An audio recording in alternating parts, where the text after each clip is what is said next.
કોઈ પણ જગ્યાએ કોઈ પણ સરકારી કચેરી હોય કે પ્રાઇવેટ કચેરી દરેક જગ્યાએ એસોસિએશન કે યુનિયન હોય છે. તમે ક્યાંય એકલા દોડી શકતા નથી. હું હોય કે તમે પોલીસ કચેરી હોય તો એનું યુનિયન છે, મિલિટરી હોય તો છે, ગમે એવું હોય, જિલ્લા પંચાયત હોય તો એનું પણ યુનિયન છે કે કોઈ કર્મચારીને તકલીફ પડે તો એનું એસોસિએશન કે યુનિયન લડત આપતું હોય છે. તો એવી રીતે અત્યારે 2 થી 3 એસોસિએશન યુનિયનોના ભેગા થયા છે. અત્યારે હાલમાં જે ભાવ તમે જોવો છો એ બહુ ખરાબ ભાવ છે. જે ગુજરાત સરકાર નક્કી કરે એ ભાવ મળતા નથી.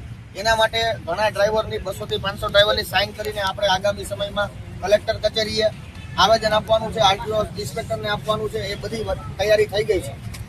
બીજા નંબરમાં આવી ભારત ટેક્સી છે. આપણે ભારત ટેક્સીને એક જ સપોર્ટ કરી છીએ અત્યારે હાલમાં.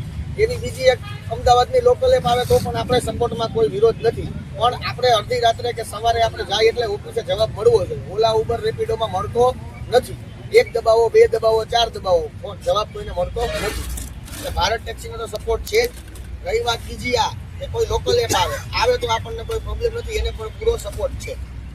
બીજું શું હતું કે જેમ રાજુભાઈએ કીધું, ત્રીજું જેમ પેનિક બટન કોઈ પણ ભારત સરકાર દ્વારા જાહેર કર્યું છે કે ભાઈ પેનિક બટન ફરજિયાત છે, પણ હાલ સુધી કોઈ 1 એપ્રિલ પછી એવું કહે છે પણ એવું કોઈ પરિપત્ર મળેલ નથી. અને હાલમાં નવી ગાડીમાં પણ લૂંટફાટ ચાલુ છે. જીપીએસ એક જ કમ્પલસરી છે, છતાંય પેનિક બટન નખાવે છે. જે ડ્રાઈવરને ન ખબર હોય, નવી ગાડી લેવાના હોય તો ધ્યાન રાખજો. ઓનલી જીપીએસ કમ્પલસરી છે, પેનિક બટન નથી. અને એના 17 થી 22,000 રૂપિયા લે છે. હજી બજારમાં 10 થી 11,000 નું મળે છે.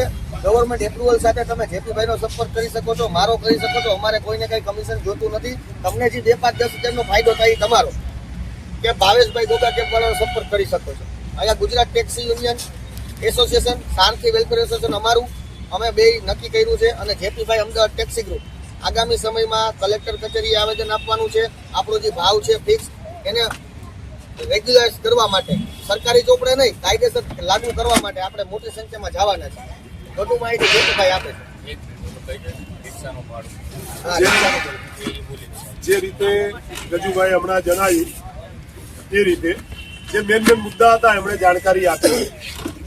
હવે અત્યારના ભાવ પ્રમાણે ઓલરેડી રિક્ષાના ભાડા આપણા કરતા વધારે છે, ખર્ચા આપણા કરતા ઓછા છે, ઇન્કમ આપણા કરતા વધારે છે. આપણે બધા જાણીએ જ છીએ, પણ એનું નિરાકરણ આપણા કોઈ જોડે નથી.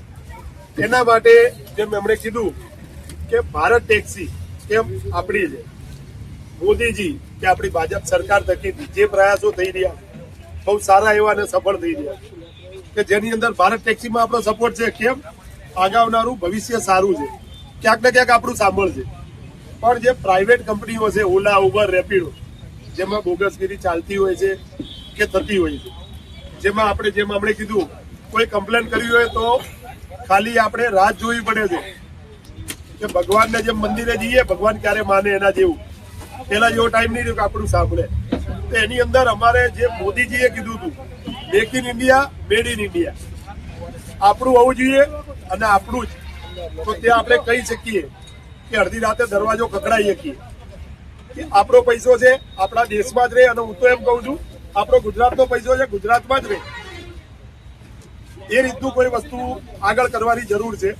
એની અંદર ઘણા ખ્યાલ છે, ઘણી મિટિંગોમાં એવા આયોજન થયા થાય, અમુક કારણોસર બંધ પણ રહ્યા.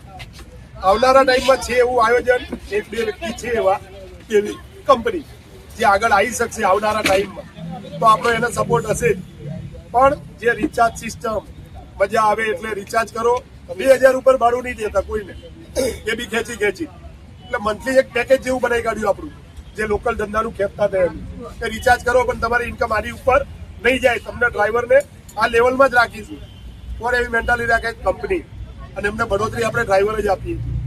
એટલે મહેરબાની કરીને દરેક ડ્રાઈવર ભાઈઓ make in India, made in ઇન્ડિયામાં ધ્યાન આપો. આપણું હશે તો આજ નહીં તો કાલ કંઈક રિઝલ્ટ મળશે. ચાલુ રાખજો.